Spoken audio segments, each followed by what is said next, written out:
Kā spēlēt handpanu? Skaties, kurš ir vislielākais no toņiem. Reku šis vidū, jā, dings. Un tad te vislielākais. Un tā būs tā pirmā nots. Visi iet pēc kārtas. Lielāks, mazāks, mazāks, mazāks, mazāks. Tad, ja spēlē ar divām rokām, tad tas ir super ērti. Tāpēc, ka viena roka spēlē šo pusi, un otra roka spēlē šo pusi.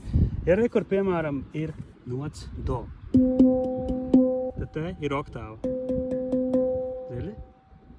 Tā pati nots augstāk. Un spēlēt visu kopā, ieskanās visu kopā.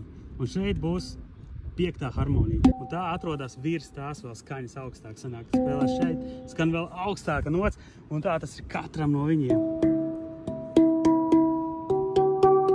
Kad iztālojies, tā kā te ir krustiņš.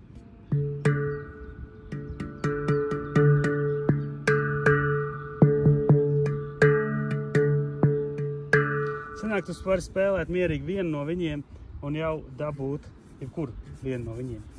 Un vari dabūt jau daudz notis un jau smukas harmonijas. Var spēlēt ar pirkstu kauliņu pa vidu te.